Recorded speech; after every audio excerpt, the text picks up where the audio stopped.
La Sociedad Española de Radiodifusión presenta... Ser... Aquí va la radio... Podcast. Siempre. Buenas noches, Gabón desde Chillida Leku, el corazón cultural de Guipúzcoa. Es uno de los lugares más bellos de esta tierra. Y ya es decir, es un lugar donde la naturaleza se fusiona con el acero, con el granito de las obras de Chillida. A mi lado está Daniel Bernabé. Bernabé, buenas noches. ¿Qué tal? Buenas noches. Lucía Méndez, ¿cómo estás? Hola, buenas noches. Y Juanjo Álvarez, muy buenas noches. Buenas noches, Gabón. Antes de detenernos en Chillida, en su legado, en este caserío Zabalaga precioso en el que estamos dentro de Chillida Leku, antes de todo ello, en esta noche de radio rodeados de amigos y de oyentes de Radio San Sebastián, antes vamos a ir a Valencia con la peor de las noticias. Esta tarde ha aumentado a 9 el número de muertos confirmados en el incendio voraz de anoche que se tragó un edificio en cuestión de minutos. Y entre ellos, entre los muertos, hay una familia entera, una pareja joven con sus hijos muy pequeños. Tenían 2 años uno y 15 días el otro. Allí está, frente al edificio, Julián Jiménez, Última Hora. Julián. Buenas noches, Aymar. Sí, enfrente de mí se encuentra el edificio siniestrado de Campanar en la que vivía esa joven familia de la que hablabas y que murieron en su casa al quedar atrapados por las llamas. Unas llamas que se han cobrado la vida de otras 5 personas identificadas por la policía científica que accedía al inmueble escenario de la tragedia una vez los bomberos han comprobado el estado de la estructura y han asegurado los accesos. Hasta 15 agentes especialistas en identificación han sido movilizados por Interior, con los que ha colaborado estrechamente una persona que se ha convertido clave tanto a la hora de salvar vidas como a la hora de localizar el paradero de los dados por desaparecidos. Se llama Julián. Es el conserje de la finca y lo para ser hace unos minutos la delegada del Gobierno, Pilar Bernabé. El portero de la finca, el conserje de la finca, ¿no? Julián, que ha sido, yo creo que ha sido clave, y lo tengo que decir como delegada del Gobierno, ha sido clave en la ayuda y en la colaboración con la policía científica en la filiación y la búsqueda de las... Hay que decir, Aymar, que las cifras podrían no ser definitivas. De hecho, algunas fuentes apuntan a que a esta hora se sigue sin localizar a una persona vecina del inmueble. Respecto al resto de los vecinos, más de 400 están recibiendo el apoyo de las administraciones. Van a seguir realojados algunos en un hotel hasta que esté listo el edificio que el ayuntamiento compró en julio para vivienda social en el barrio de Safranar. Se calcula que podrían entrar en ese edificio a finales de la semana que viene. Por lo demás, Aymar, se sigue trabajando hasta ahora en el edificio, aunque pasadas las 7:30 de la tarde se retiraba de este lugar buena parte de los efectivos, incluida la UME. A esta hora son fundamentalmente curiosos los que se acercan a este cruce de avenidas, en el que el ruido de los coches ha sido sustituido por un silencio molesto, incluso agresivo. Es, Aymar, el silencio posterior a la tragedia. Gracias, Julián. Termina así un viernes de muchísimo dolor, el dolor obviamente de quienes han perdido a sus familiares y de otra manera, pero también dolor intenso, el de quienes han perdido todo lo material que tenían.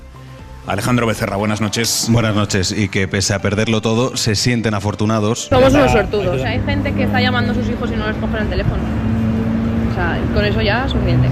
Han perdido su casa, pero han salvado la vida, como la mujer rescatada por los bomberos desde su balcón, la que trataba de escapar de las llamas cubriéndose con chaquetas junto a su pareja. Fueron 2 horas y media en nuestra terraza, pero que ahora estamos vivos es lo que importa y estamos muy felices de estar vivos. Lo han perdido absolutamente todo entre las llamas. No tengo ni DNI, no tengo tarjeta del banco, no tengo nada. Mi cartera estaba dentro, las llaves del coche, todo. Mi coche estaba en mi garaje de mi finca, no tengo nada. Y no saben qué hacer. No sé si irme a que me den el aire, no sé qué es lo más básico, no sé qué es lo primero que tengo que hacer, no sé, supongo que algo de ropa. Son vecinos que han perdido su casa, algunos su primera casa. 4 años llevamos ahí con nuestra vida. Era nuestro primer piso, nos independizábamos juntos. Es Manuel que le contaba a Francino en la ventana cómo su novia escapó a tiempo al fuego. Pudo salir por la escalera porque ella olía humo por el edificio. Entonces, cuando estaba bajando por la escalera, se encontró con un bombero que subía, ¿sabes? Ya. Entonces mi novia le dijo al bombero, quita que yo me bajo. Y el bombero intentó tranquilizarla, en plan, no, quédate en casa, que el fuego está al otro lado, no te preocupes. Y dijo, no, yo me bajo. Y el bombero más que se bajó. Ha sido un día difícil para los vecinos del barrio de Campanar, como Laura, que nos ha contado esos primeros minutos en los que el incendio avanzó tan rápido. Yo estoy bastante afectada, pero no me quiero imaginar las familias, la verdad. Al principio estaba con mi hija de 11 años y nos preguntábamos por qué no llegan ya. Una angustia compartida también por los que fueron a ayudar, como Usman, que ayer fue con su taxi a echar una mano a los vecinos. Cuando llegué la segunda vez ahí, que estaba yo en la cola otra vez para si necesitaban mi ayuda y tal, pues escuchaba gritos y es que me partía el alma, la verdad. O sea, no podía escuchar porque no sabía ni si era por dentro del edificio o por fuera, pero que era muy mal, la verdad, y muy triste. Un día triste y muy doloroso para el Campanar y para Valencia. Alejandro, gracias, buenas noches. Buenas noches. Tendremos tiempo para analizar las causas, los responsables, si es que lo hay, de esta tragedia. No vamos a ponernos a especular porque es algo de lo que no sabemos, así que si os parece vamos a empezar a hablar de lo que realmente sí vamos conociendo, que es el sumario del caso Koldo. Y cada dato que conocemos del sumario acerca de lo que hacía la mano derecha de José Luis Ábalos apesta más que la anterior. Existe una conversación en ese sumario entre dos empresarios implicados en esta trama de cobro de comisiones por la compra de mascarillas, una conversación en la que se hace mención a José Luis Ábalos. Es una mención indirecta y muy delicada. Es una conversación en la que estos empresarios hablan de un favor que les estaba pidiendo Koldo García y su ex jefe, en alusión clara a Ábalos, según los investigadores. Esto fue en diciembre, entre Juan Carlos Cueto e Íñigo Rotaeche. Están hablando de las comisiones a cambio de contratos del Ministerio de Transportes y Cueto le dice al otro empresario: esto era un favor que le estaba pidiendo Koldo, él y su ex jefe, en alusión a Ábalos. Y añade: y parece que el otro ha dicho que sí, porque le han dado otro favor a cambio. El sumario, que seguimos leyendo, también revela cómo Koldo utilizó a su entorno para ocultar su aumento de patrimonio brutal, gracias supuestamente a esas mordidas, desde su tío a su hermano Joseba, que en 3 años ingresó en sus cuentas más de 266.000 euros, pero se cree que la mordida puede ser mucho mayor. También la hija pequeña de Koldo, de 2 años, supuestamente Koldo García puso a nombre de la cría uno de los 3 pisos que se compró en Benidorm. Y a pesar de todo lo que estamos conociendo, José Luis Ábalos no parece tener intención de dimitir como diputado o como militante del Partido Socialista, a pesar de que su partido le ha enseñado ya hoy públicamente la puerta de salida. Lo ha hecho diciéndolo sin decirlo, dándole quizá la oportunidad para que parezca que es cosa de Ábalos. Lo ha dicho María Jesús Montero, que es la vicesecretaria general del Partido Socialista, la persona con más nivel de poder dentro del PSOE después de Pedro Sánchez. Parece que no hay ningún tipo de reproche penal o de delito al señor Ábalos y por tanto le corresponde a él tomar cualquier decisión. Yo sé lo que yo haría. No puedo decir lo que el señor Ábalos quiere hacer o va a dejar de hacer. Yo sé lo que yo haría. ¿Y usted dejaría el escaño? Usted sabe lo que yo haría. Usted sabe lo que yo haría. Llegados a este punto, Lucía, te planteo, ¿tiene otra salida Ábalos que la renuncia al acta o estamos se le está pidiendo un quebranto a su derecho a la presunción de inocencia, ya no jurídica, sino simplemente política? Bueno, Aimar, yo creo que seguramente casi nadie opinaría que el señor Ábalos no tiene que dejar su escaño de diputado, ¿no? Es decir, el señor Ábalos, oír en estos términos hablar a vicesecretaria del Partido Socialista es muy impactante, ¿no? Porque a mí me recuerda a aquella cosa de Mariano Rajoy cuando se refería a Bárcenas, ese señor del que usted me habla, ¿no? El problema de José Luis Ábalos, que es por cierto, que es una persona que es muy apreciada dentro del PSOE, es decir, una persona querida que cuando fue destituido como ministro y como secretario de organización, todo el mundo se preguntó por qué y todavía realmente no lo sabemos, ¿no? Aunque quizá ahora la gente pueda pensar que a lo mejor pues fue porque, claro, hay que imaginarse lo que pasaría si fuera ministro, ¿no? Estaría todavía la cosa más complicada para el Partido Socialista y para el gobierno. Yo creo que efectivamente no hay ningún reproche penal ni ninguna acusación contra el señor Ábalos, como dice la vicesecretaria del Partido Socialista, pero me parece que es muy difícil sostener que con el nivel de confianza que él tenía en este asesor no se enteró de nada. Aunque fuera verdad, es increíble. Y como es increíble, igual que era increíble que Mariano Rajoy no supiera nada de lo que hacía Bárcenas, pues evidentemente él tiene que asumir una responsabilidad que se llama invigilando como mínimo. Claro, el problema del Partido Socialista en este momento es que no sabe ante qué está. La inquietud y la incertidumbre, la preocupación que hay en el Partido Socialista se deriva de que no se sabe dónde acaba esto. Bernabé. No, muy de acuerdo con Lucía. Es decir, en el mejor de los casos, si tú afirmas que no sabías nada, es evidente que has cometido un error, puesto que tienes de mano derecha de alguien que tiene toda tu confianza a un individuo pues que ha llevado al punto pues de aprovecharse en el momento tan grave que fue la pandemia para realizar una serie de negocios claramente ilegales, ¿no? Entonces, en ese sentido, la responsabilidad política es clara. Claro, yo creo que todo esto hay que empezar a contextuarlo porque ya nos empieza a sonar de la década pasada, ¿no? Al final, los partidos políticos, hay algunos cargos, algunos individuos que son los que se tienen que manchar. No todos son los políticos que actúan a la luz de los focos, no todos son los políticos que les vemos claramente cuál es su acción, sino que algunos son los que tienen que descolgar del teléfono y decir esas cosas que nunca nadie se atreve a decir, los que acaban manchándose, la política que mancha. La cuestión es que de tanto mancharse, a mí me da la sensación que algunos de ellos pierden la línea de cuál es la suciedad aceptable y cuál es la suciedad inaceptable. Y en este caso creo que el señor Ábalos, que es muy apreciado efectivamente dentro de su partido por dar la cara cuando tiene que darla, por ponerse siempre en primera línea para recibir los golpes, es muy probable que incluso en el caso de que no tuviera conciencia de lo que estaba pasando, tenga que asumir una responsabilidad política, además por disciplina de partido. En esta situación de indeterminación es evidentemente una mecha que va recorriendo la mesa esperando que explote una bomba que manche muchísimo más de lo que parece. Juanjo. Sí, yo creo que es el momento de no ponerse a la defensiva, que es lo que ocurre. Empezando por el presidente Sánchez, ¿no? Perdió un excelente momento para hacer pedagogía social y no mirar al de enfrente y decirle tú también, y mirar hacia adentro, ¿no? Mirar hacia adentro, efectivamente hay una dimensión penal, un enriquecimiento personal, no es una corrupción en beneficio de un partido político, sino enriquecimiento personal. No es el caso Gürtel, es muy distinto. Es una corrupción personal. Y hay esa dimensión penal, hay una dimensión política, pero hay una más importante que las dos, que es la dimensión ética. Y la ética y la política parecen un oxímoron y así nos va, ¿no? Y si yo fuera Ábalos, que no lo soy, y no he sido secretario de organización ni ministro, y alguien a mi cargo y persona directa lleva adelante ese tipo de corruptela en el contexto en el que se hizo, yo me iría a casa. Pero no soy quien para darle lecciones, pero entendería que la política y el dedicarse a la red pública, a la cosa pública, te encorseta, te priva de tu vida familiar. No puede ser que sea un conducto para llegar a un enriquecimiento personal. Aunque él no se haya llevado un euro al bolsillo, que ni lo sé, ni se puede probar, realmente restablecer la confianza de la ciudadanía en la política es hacer esto. No hacerlo por los costes de no hacerlo, sino hacerlo porque es el parámetro ético de conducta que es mínimamente exigible a ese nivel. Creo que eso sería el elemento clave para además resetear. Es imposible que haya un buen gobierno ni una buena política sin ética.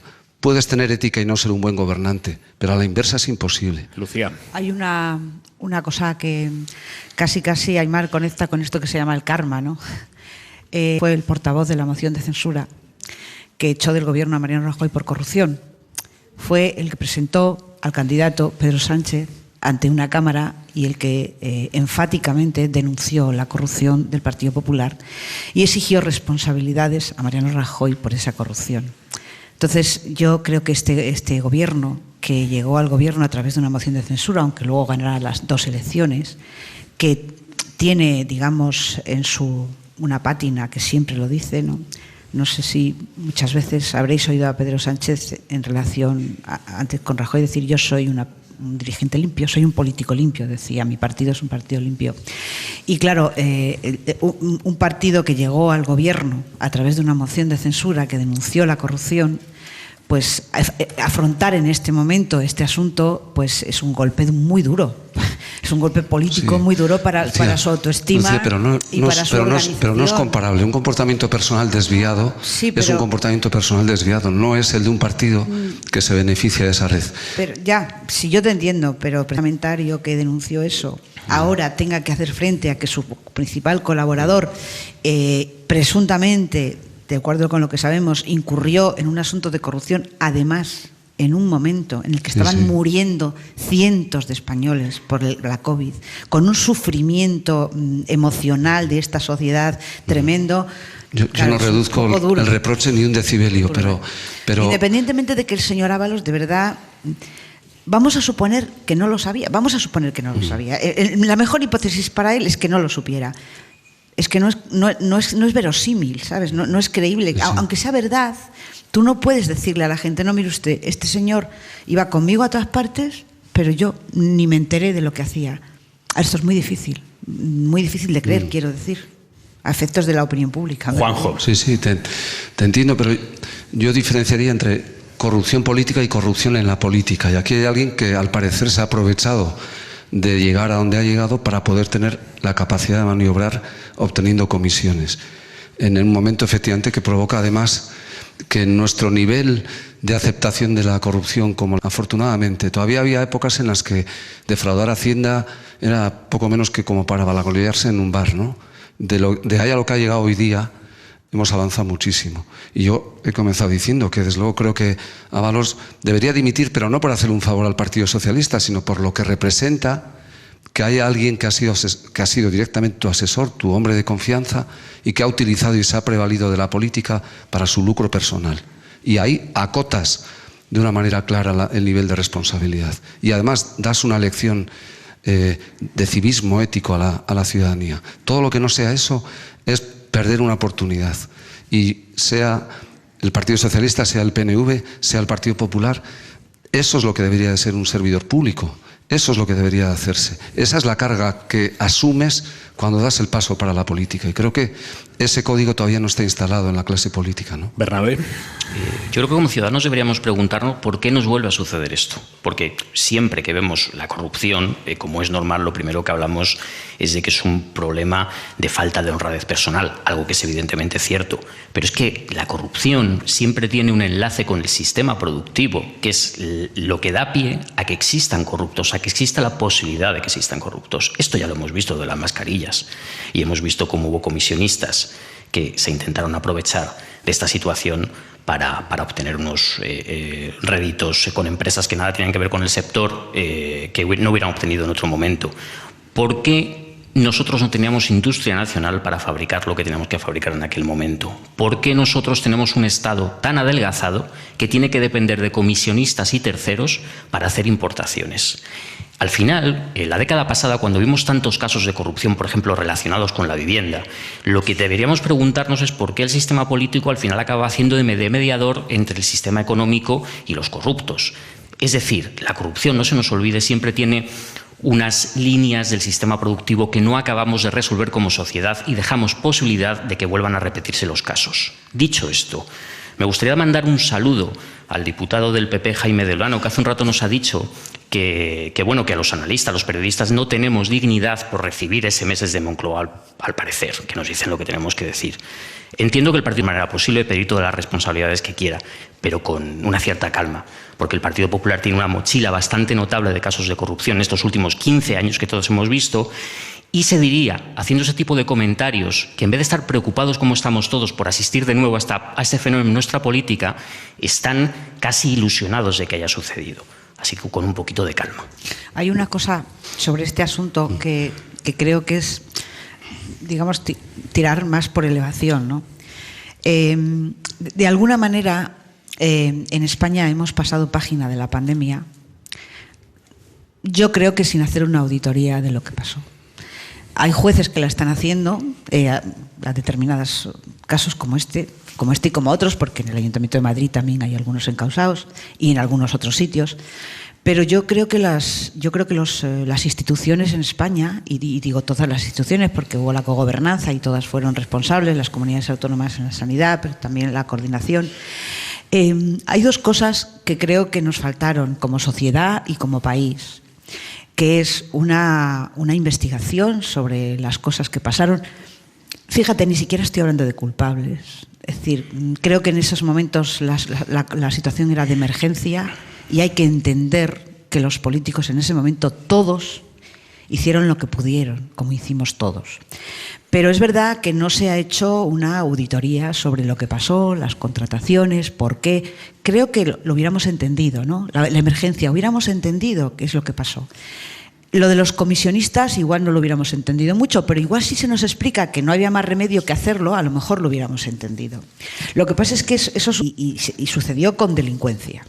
Y luego hay otra cosa, que en mi opinión es mucho más dolorosa, que es que no hemos hecho tampoco una investigación sobre lo que sucedió en las residencias. El único parlamento regional que ha investigado en una comisión y unas conclusiones que están en un informe que fue aprobado la semana pasada es el Parlamento de Cataluña. No solo no hemos investigado sobre lo que sucedió en las residencias, insisto, ni siquiera para buscar culpables, es que ni siquiera hemos, digamos, hecho un informe sobre si esas residencias son lugares adecuados para cuidar una vida digna en los últimos años de nuestras vidas y de las personas a las que más queremos. Eso es lo que digo. O sea, yo creo que eso, no sé por qué no lo hemos hecho, Aimar. No sé, yo creo que probablemente porque nos queremos olvidar de la pandemia, seguramente fue una situación tan espantosa desde el punto de vista emocional para todos que seguramente pues queremos olvidarla, no lo sé, pero yo creo que esas dos cosas están pendientes.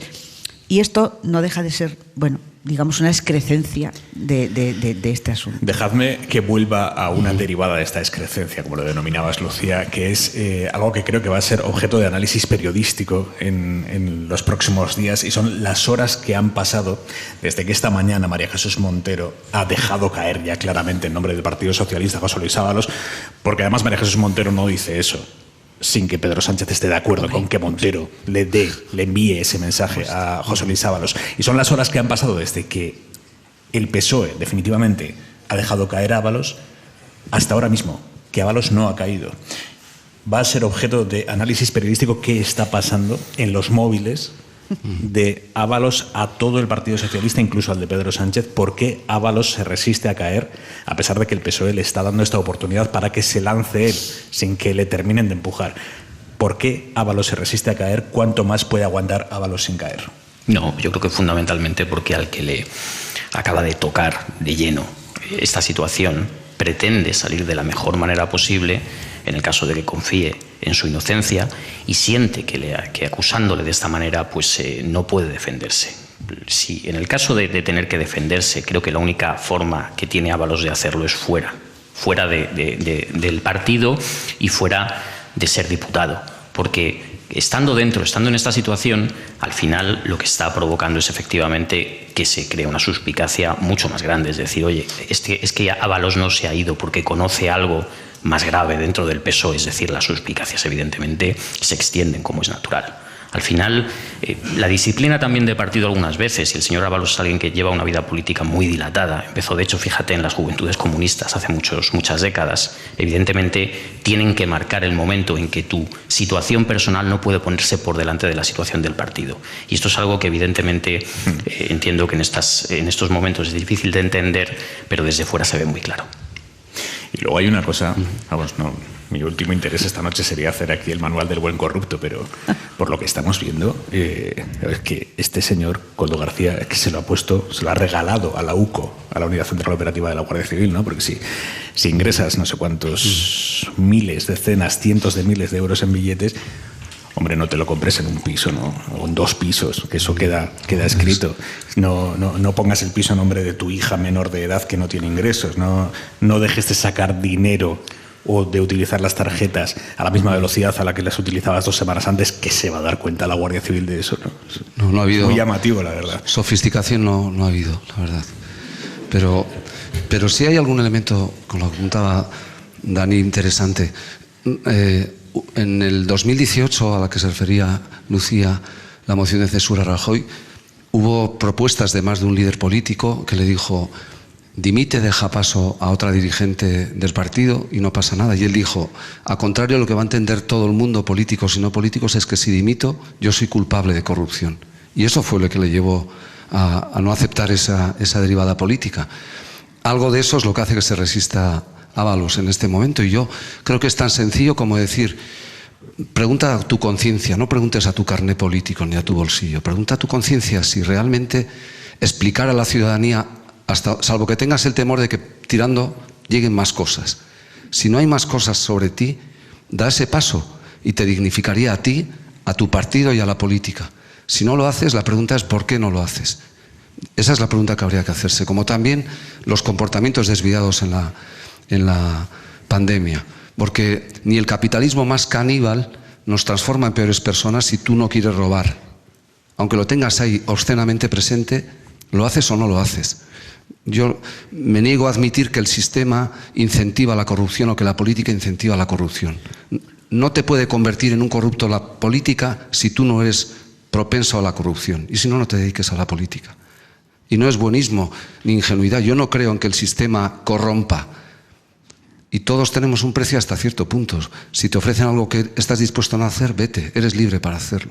Y creo que eso, y lo segundo, yo entiendo lo que dices, pero esto está ocurriendo en toda Europa.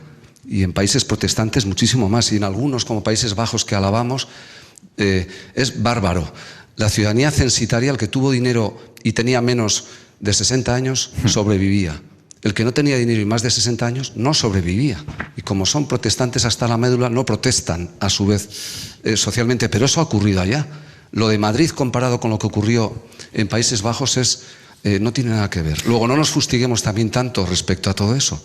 Averigüemos, pero este problema que decías de poner el retrovisor y mirar hacia atrás ocurre en toda Europa también, desde ese ámbito. Lucía, la semana de Feijóo no se ha visto en otra. Debería echar el Euromillones esta semana. Empezó con el resultado de las gallegas, termina con este regalazo en cuanto a ciclos informativos. No se ha visto en otra, insisto. Bueno, las gallegas ya que lejos quedan, ¿no? Pero hace una semana. Estamos hablando aquí... Estamos ya en las vascas, ¿no? Metidos. Parece que las gallegas fueron hace 3 meses, ¿no? La actualidad que nos come todo el día y que vamos, unos acontecimientos tapan a los otros, ¿no? Bueno, hombre, yo creo que, claro, el Partido Popular, pues, en fin, ha aprovechado, les cuesta poco coger las cosas al vuelo, ¿no? Es decir, un caso de corrupción del gobierno, pues es una especie de miel para la degustación de la oposición, ¿no? Y sobre todo, claro, un tema de corrupción, ¿no? Es que la corrupción avergüenza mucho, es un baldón sobre la fama y la reputación de las personas, que yo creo que por ahí van un poco los tiros de por qué José Luis Ábalos seguramente no, porque claro, no quiere seguramente pues ser señalado por la calle. Es que es así, y es humano, o sea, sí, yo no digo que no lo sea, pero claro, el Partido Popular ya casi, es que ni siquiera tiene que decir nada, porque realmente esto se critica solo. Pero hay una cosa que no hemos comentado, que seguramente muchas de las personas que están aquí, de los que nos están oyendo, se puede estar preguntando igual que yo, ¿no? En los últimos 20 años ha habido muchísimos políticos que han acabado en la cárcel, y colaboradores y asesores por corrupción de todos los partidos, de muchos partidos, cada uno a su manera. Parece increíble que haya personas que todavía crean que ellos son tan listos que no les van a pillar. O sea, siempre acaban pillándoles. Entonces, la soberbia esta, la impunidad esta en la que se mueven determinadas personas es sorprendente, con toda la cantidad de cosas que han pasado en los últimos 20 años en este país. O sea, que todavía haya gente dispuesta a incurrir en según qué comportamientos, que luego ya veremos la calificación y el reproche penal que puedan tener, pero que, como dice Juanjo, es que estamos en un reproche ético que es imprescindible, ¿no? Entonces yo creo que el Partido Socialista está en una situación muy delicada. Es que el asunto además le pilló al presidente del gobierno en Marruecos, en un viaje oficial, estalló el asunto cuando él estaba en Marruecos.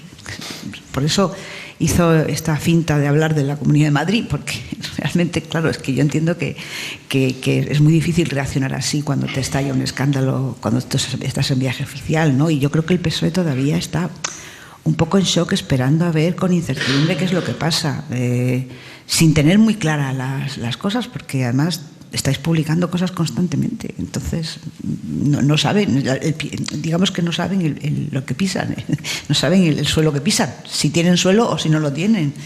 que es lo peor. Te lo planteo al revés. ¿Qué puede hacer la izquierda para recuperar la iniciativa después de una semana nefasta, después de ese palo en el resultado de las gallegas y ahora con este caso de corrupción lindando en el gobierno? No, nefasta. Hace una semana y pico casi se estaba esperando, le estaban tomando medidas a Feijóo, determinados cronistas de la corte, a ver qué iba a suceder, y en una semana todo cambia, ¿no? Esto también es la política. Claro, esto lo que no se soluciona, me temo yo, es con memes, con campañas de comunicación, con visitas a podcast, con todo esto que últimamente se ha convertido en la política y que en determinados momentos funciona, la táctica del corto plazo, que depende de lo digital y que, bueno, pues de una u otra manera funciona en determinadas situaciones. Pero el problema es que quizás estemos asistiendo a algo más de fondo, porque no es solamente el resultado de unas elecciones en Galicia o que ahora ocurre esto de la corrupción. Se intuye una falta de inercia, se intuye una falta de pegada y de fuerza. Y esto es evidentemente porque, por un lado, la amnistía ahoga. Más allá de que la amnistía haya afectado a un determinado proceso electoral, está claro que cuando tú te tiras 6 meses hablando de algo, solamente de eso, pierdes un poco la capacidad de mostrar a la sociedad todo lo que estás haciendo. Y en ese sentido, creo que el gobierno lo que tendría que tener constancia es que tiene que tener una visión de medio plazo y de intentar transmitir a la ciudadanía para qué está aquí, cuál es su proyecto político, que objetivamente hablando, desde mi punto de vista, este gobierno, que ya lleva entre 5 y 6 años gobernando, ha hecho cosas que no se habían hecho en este país en los últimos 30. Ha intentado torcer el brazo a determinadas inercias neoliberales en políticas de empleo, en políticas que afectan, digamos, a la vida cotidiana de la gente, y eso es efectivamente el camino que tiene que retomar. Un camino que le valga para poder mostrar que está algo más aquí para la contingencia y para lo inmediato, y que tiene un proyecto España que efectivamente, igual que en los años 80 en Reino Unido comenzó una era de lo neoliberal con los gobiernos de Thatcher, el erigirse de una forma orgullosa y decir que en España en estos momentos se está planteando una alternativa a lo que ha sido la forma de entender la política y la economía de estos últimos 30 años. Pero para eso hace falta creerse el momento histórico. Y segundo, hacen falta militantes. Porque en estos días hemos oído cómo la izquierda habla mucho de implantación territorial. De repente todo el mundo quiere tener implantación territorial. Y yo me pregunto, ¿cómo vas a tener implantación territorial sin militantes y sin partido? Es que resulta que en los últimos 10 años el progresismo se ha puesto a fabular de repente con que no le hacen falta ni partidos ni militantes y quiere tener organizaciones líquidas con unos dirigentes que tengan carisma desde lo digital y con eso manejarse. Claro, porque es mucho más fácil, porque no te montan luego fracciones, no te montan asambleas duras, no te montan y tú puedes dirigir de una u otra forma. Dejemos de soñar con motos averiadas que nos vendieron la pasada década, que quizás funcionaron durante unos años porque el contexto era el que era, pero que ahora, cuando las cosas vuelven a ponerse rocosas, no funciona. En este país tiene un partido estable y fuerte prácticamente todo el arco político, desde la extrema derecha hasta la izquierda nacionalista, y resulta que las izquierdas no lo pueden tener. Pues a lo mejor es el momento de darse cuenta que hay que volver a lo que ha funcionado, y para que eso te funcione necesitas a gente que tenga contigo una relación estable, que te defienda y lleve tus ideas hasta el último rincón y por tanto haga que tu partido sea poroso y permeable por toda la sociedad. En definitiva, y por acabar, hay momentos en los que hay que atender a las tradiciones para que nos indiquen exactamente de dónde venimos y hacia dónde vamos. Ayer precisamente hablábamos con Eneko Andueza, el secretario general de los socialistas vascos, en Hora 25, candidato del PSE a las elecciones vascas de dentro de 2 meses, y le preguntábamos, ahora que es cierto que también aquí en Euskadi ese espacio que correspondió a Podemos, el Carrequín Podemos, ahora van a concurrir por separado Podemos y Sumar, ese espacio está hecho unos zorros. ¿Quién va a saber pescar mejor en ese espacio? Es la clave ahora mismo, si el Partido Socialista o EH Bildu. Juanjo Álvarez, de cara a estas elecciones autonómicas dentro de 2 meses, ¿hay posibilidad de un movimiento de placas? Los movimientos geológicos los tiempos geológicos son más lentos que la política, ¿no? Choque de placas tectónicas no creo.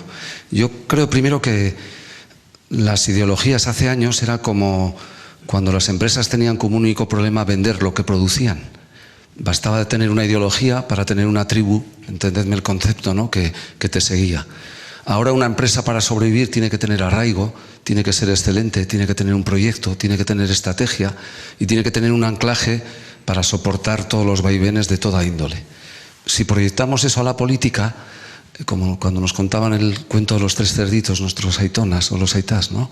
Dedicas más tiempo a hacer la casa, se ríen los que lo hacen en poco tiempo, viene el lobo, aquí poner lo que queráis, y se lleva por delante algo no sólido, ¿no?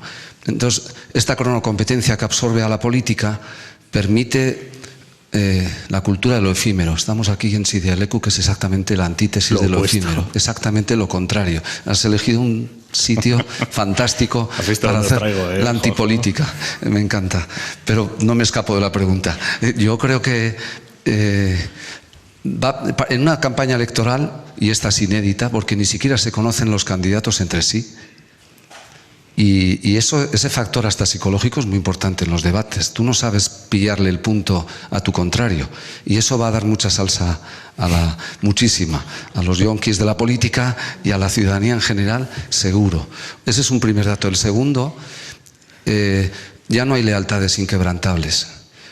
Y la gente votamos de manera diferente en las diferentes elecciones también. Sobre todo en comunidades como Euskadi, que tiene un voto dual muy acentuado. La gente vota en las generales algo completamente distinto. Podemos fue primera fuerza política en el país. Parecía una catarsis, nos habíamos transformado.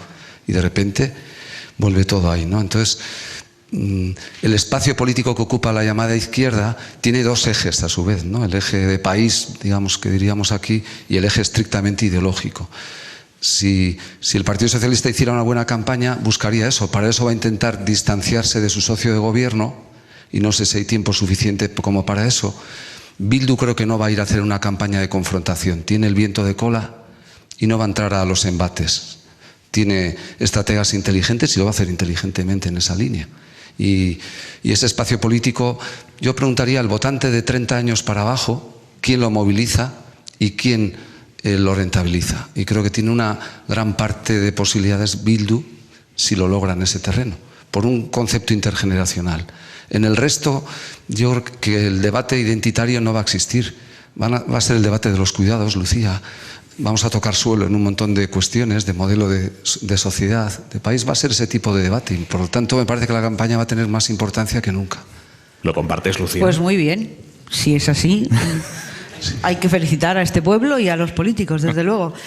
Hombre, yo creo que las elecciones son bastante interesantes, ¿no? Primero, todos los candidatos son nuevos, cosa que ya, bueno, en fin, es una demostración de que la clase política del País Vasco, digamos que se renueva, ¿no? En función de que seguramente han sabido que los ciudadanos están exactamente pidiendo eso, ¿no? Hombre, hablamos desde fuera de aquí, hablamos, digamos, somos testigos. Desde una perspectiva nacional. Exacto. ¿No? Yo creo que en las últimas elecciones gallegas, algunas personas cometieron el error de inflar unas expectativas que no eran tales. Y no sé si en alguna ocasión, cuando hablamos aquí en Hora 25 sobre estas elecciones y la campaña, y estábamos todavía esperando y tal, yo lo que dije es, ¿ha pasado algo en Galicia en los últimos 4 años que pueda, imaginarse que puede producir un cambio de gobierno? ¿Hay alguna catástrofe social? ¿Hay algún malestar? ¿Hay algún descontento? ¿Sabemos si ha pasado algo para que los gallegos puedan cambiar el gobierno? Y bueno, la realidad es que no había pasado nada. Nadie me pudo decir, pues es que esto es un escándalo, que ha pasado esto, es que el gobierno del PP está desgastado por lo otro, ¿no? Y yo creo que tampoco veo ese gran escándalo. Habrá malestares, habrá gente descontenta con algunas cosas, seguramente, pero caray, esta es una tierra, y os lo digo yo, que yo soy de otra tierra muy privilegiada, con unos servicios sociales muy importantes, con mucha menos desigualdad que otras comunidades españolas, y yo creo que el gobierno de coalición no tiene un descontento global, ni hay unos malestares tan grandes como para variar el gobierno. Y en relación con las expectativas de H. Bildu, que seguramente va a pegar un acelerón electoral, según todas las encuestas, lo que pasa es que tiene muy difícil tener una mayoría para gobernar, porque siempre tiene que completarla con otro, y que la pierda globalmente, que le pierde la mayoría el PSOE y el PNV juntos, es difícil. aunque pueda alguno de ellos retroceder electoralmente, ¿no? Bernabé. Por cierto, déjame un segundo, Lucía. Para nuestros análisis electorales en los próximos meses, a tener muy en cuenta, dices, no hay un gran malestar. Hay un concepto que es Osakidetza, el Sistema Vasco de Salud, el funcionamiento del Sistema Vasco de Salud, que se ha visto, bueno, se le han visto las costuras a lo largo de estos años, que yo creo que va a jugar un papel fundamental. ¿Pero eso va a provocar un cambio de gobierno, crees tú? No lo sé, lo veremos y si sucede lo contaremos, pero es un factor a tener muy en cuenta. Bernabé. Yo no, muy atento a lo que decían mis compañeros por la cuestión de, oye, hay un malestar por debajo, ¿qué es lo que pasa realmente para que las cosas cambien o permanezcan, ¿no? Y yo fíjate que pensaba, también atendiendo al lugar donde estamos, este lugar impresionante, esta ubicación privilegiada, que hay que preguntarse dónde vivimos. Evidentemente el dónde en nuestras vidas es importante, pero sobre todo también el cuándo vivimos. Y cuando nos preguntan cuándo vivimos, pues decimos vivimos en el año 2024. Claro que esto no es del todo cierto. El tiempo no es solamente el año donde estamos, sino que el tiempo es una magnitud que nos viene del pasado y que mira hacia el futuro. Y en algunos lugares, digamos que parece que el siglo XX se resiste más a desaparecer. Euskadi es uno de ellos, en el sentido de que los dos partidos hegemónicos de esta comunidad son dos partidos muy del siglo XX, tanto que son los partidos más antiguos de todo el país. Son dos partidos nacidos de lo industrial. El PNV, digamos, representante de la burguesía industrial, demócrata cristiano nacionalista, y el PSOE, pues el partido que representaba al proletariado también industrial. Y gobiernan juntos, es también paradójico, pero al final hacen una entente. Claro, ¿qué es lo que ocurre? Sus sujetos políticos, ¿dónde están cuando estamos en el siglo XXI y esa vieja industria desapareció? Y resulta que las mayorías estables y fijas que ellos habían tenido durante muchos años empiezan, digamos, como a difuminarse, y entra de repente un tercer partido que se le puede situar en diferentes líneas, en lo nacional, en lo ideológico de derecha e izquierda, pero que sabe conjugar algunos de esos conceptos con especial intensidad hacia un lado o hacia otro.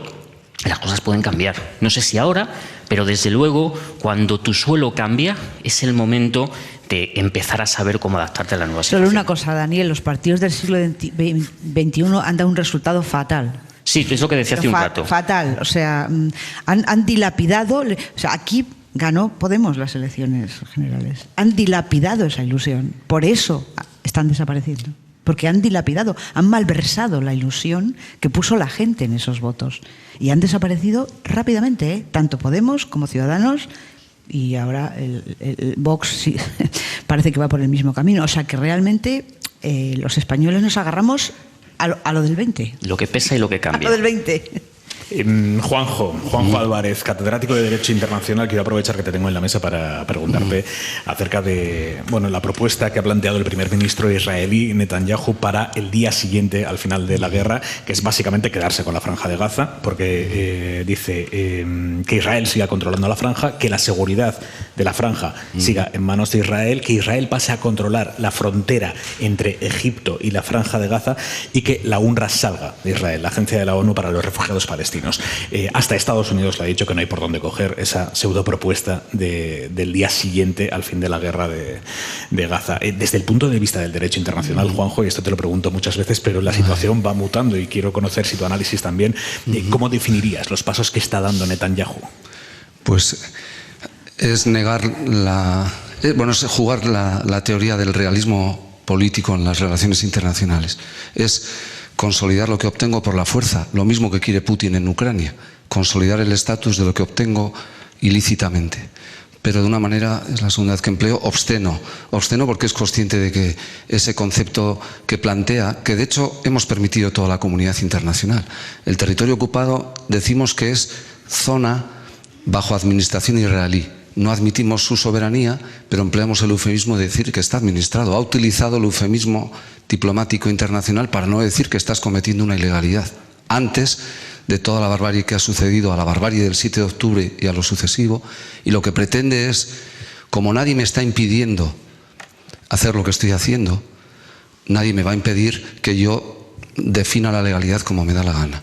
Y creo, y hay un grupo entre ellos muchos oyentes de la cadena SER, que estamos promoviendo algo que puede parecer quimérico, que es posicionarnos en contra del veto en el seno de Naciones Unidas. El veto para consolidar la barbarie. porque ya es la tercera vez en que el alto fuego por razones humanitarias no se permite porque lo bloquea Estados Unidos beneficiando a Israel. Eso es bárbaro. Estuvo anoche en Hora 25 la embajadora de Estados Unidos en España y le preguntamos por este veto, el tercer veto de Estados Unidos, y nos decía, mientras Hamás mantenga rehenes israelíes, no hay posibilidad de pedirle a Israel que no entre con todo. No es un argumento, porque si a Hamás se le plantea devuelve a cambio de un alto el fuego, lo acepta. Naciones Unidas, si cumpliera su labor de autoritas internacional, garantizaría la posibilidad de evitar que esta barbarie continuara. Y Hamás no es el representante de la población palestina, es un grupo terrorista. No es un sujeto legitimado, pero sí es un sujeto activo en lo que siempre ha hecho la diplomacia, que es parar la barbarie. Tienes que hacerlo interdictalmente, porque nos vamos a acordar muchos años de lo que estamos permitiendo. Y sobre todo porque sientas un precedente bárbaro, fuerte, la ley del talión. No es admisible, con todo el respeto a la opinión de la embajadora estadounidense, que no me cae mal porque tiene principios muy interesantes en sus manifestaciones, pero en esto toma posición de Estado. Y además, por cierto, está previendo que este tema va a aparecer mucho en las próximas elecciones. Nunca la política internacional ha tenido peso en las elecciones americanas y ahora sí lo va a tener. Y creo que ese argumento no es defendible. Si Naciones Unidas, que es lo que pretende Guterres, diciendo garantizaremos a ustedes israelíes que jamás no exista, sería factible. Lo contrario es decir, como jamás puede existir, legítima defensa. Y la legítima defensa no puede defender situaciones de claro crímenes de guerra y crímenes de humanidad. Genocidio veremos, me parece difícil que el Tribunal Penal Internacional, la Corte Internacional de Justicia declare la existencia de genocidio.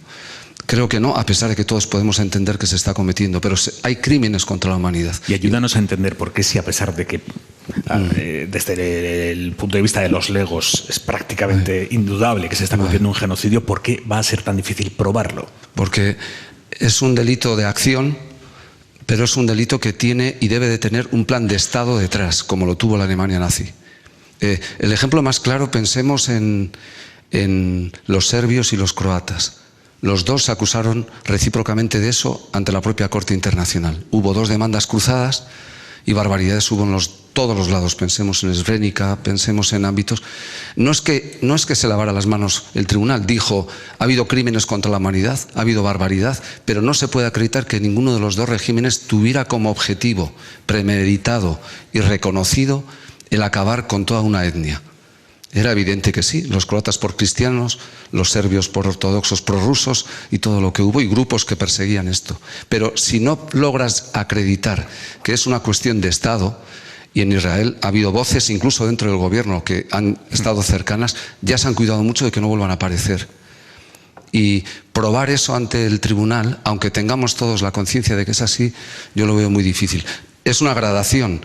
El Estado de Israel es sujeto activo de crímenes internacionales, de crímenes contra la humanidad y de crímenes en el marco de la guerra, clarísimamente, porque la legítima defensa no permite llevar adelante esto. La pregunta es por qué no se amplía la demanda de Sudáfrica, incluyendo otro tipo de tipos penales que tienen más visos de prosperar. ¿Y por qué no lo hacen? Pues esa es una buena pregunta, porque lo puede hacer cualquier Estado independientemente. Ha cambiado la composición del tribunal. Va a tardar varios años, por lo menos 5 o 6 en dictarse, y perderá fuelle también todo ello, ¿no? Juanjo Álvarez, Lucía Méndez y Daniel Bernabé. Gracias, amigos. Gracias. Para no perderte ningún episodio, síguenos en la aplicación o la web de la SER, Podium Podcast o tu plataforma de audio favorita.